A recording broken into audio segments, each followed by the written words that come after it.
Hello, this is RV Vagabond Jerry. And first I want to say that trees are beautiful. Everybody believes that trees are beautiful, including me.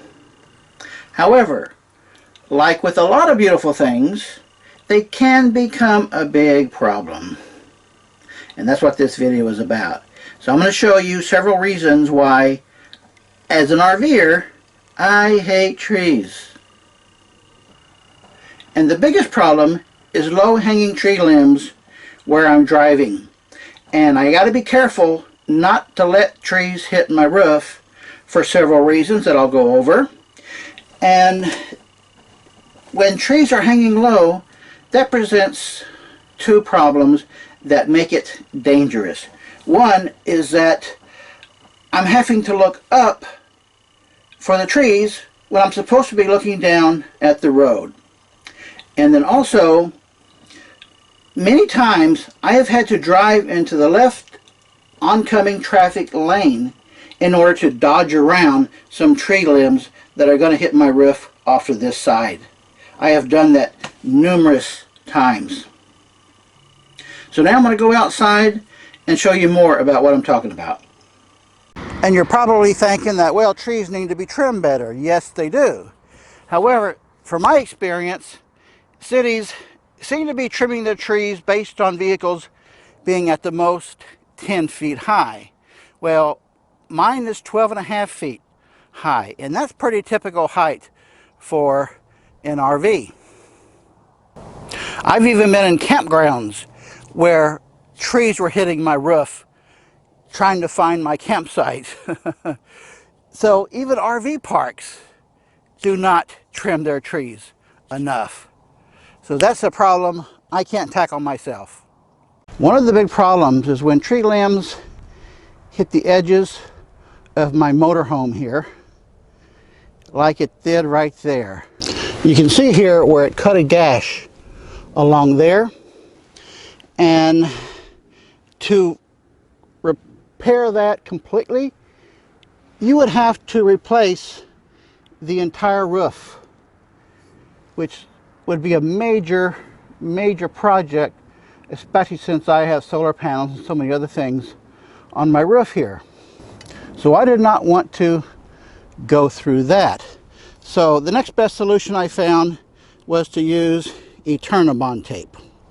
First I used duct tape, which worked for a little while, but duct tape doesn't work well when it gets wet, and you can't put it on when it's wet. Now this Eternabond tape is permanent tape. Once you put it on, it is not going to come off. It's specifically designed for patching up roof places in RVs like this.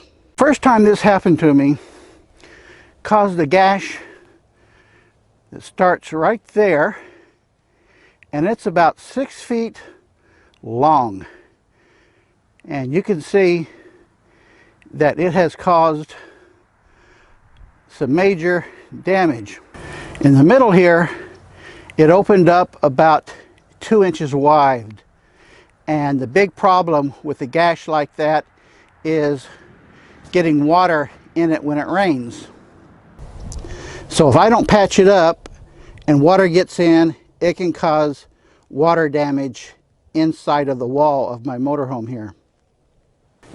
In fact, just this morning, I hit another tree limb, which caused a gash right there, which I am going to patch up right now. The next problem is satellite TV antennas. And my satellite antenna is underneath this dome. And that dome is the highest point on the roof of my motorhome, 12.5 feet. So that's the thing I have to watch out for the most when I'm going under low-lying branches. And one time I did hit a tree branch hard enough that it actually undid these brackets holding that dome on. It actually knocked it off the roof, and I was driving down the highway. It just rolled off of my roof onto the road. And it cost about $1,600 to have one of those satellite dishes replaced and installed. And I've had to do that twice.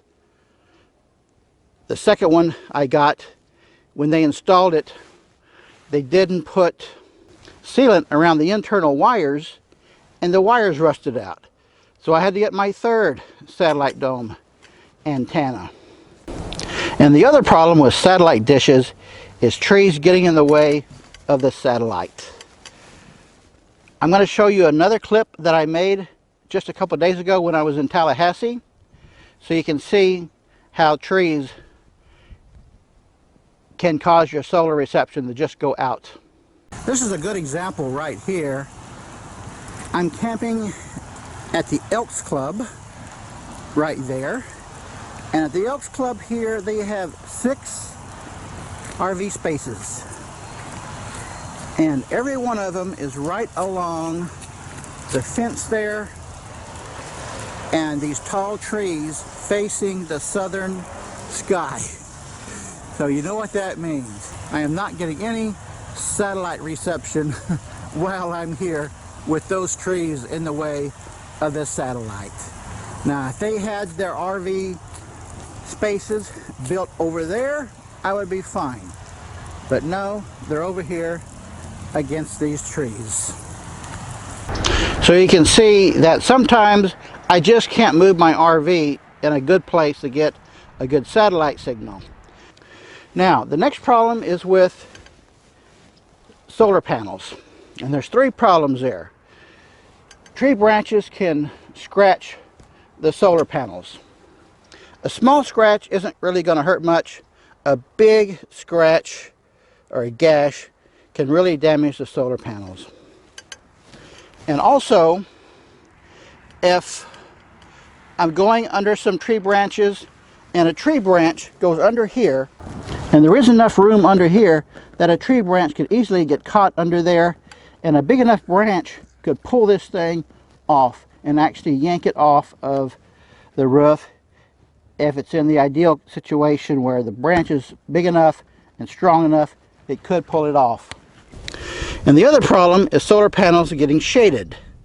Now, if even about 1/4 or less of a solar panel gets shaded, it seriously reduces the solar collection of the entire solar panel.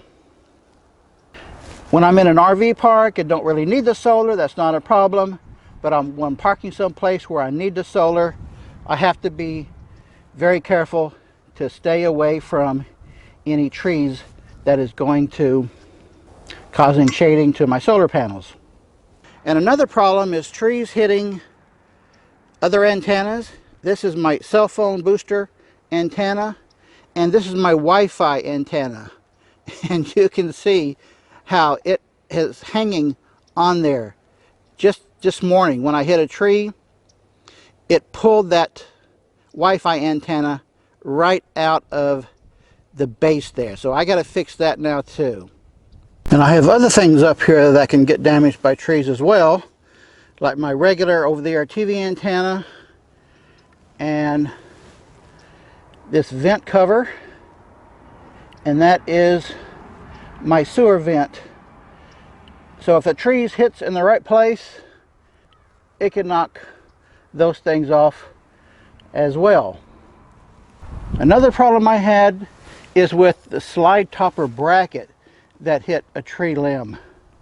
Right here, that bracket right there that holds the slide topper on, it hit a tree limb, and I had to have both of those slide topper brackets replaced to get the slide to come in and out properly. I have 3 slide toppers and 2 awnings that can easily get damaged by trees. And I would have to say that trees have been my #1 aggravation in driving this motorhome around. It is a constant problem. So if you're looking at buying an RV to be driving around a lot, one thing you want to keep in mind is these potential tree problems. Good day, folks.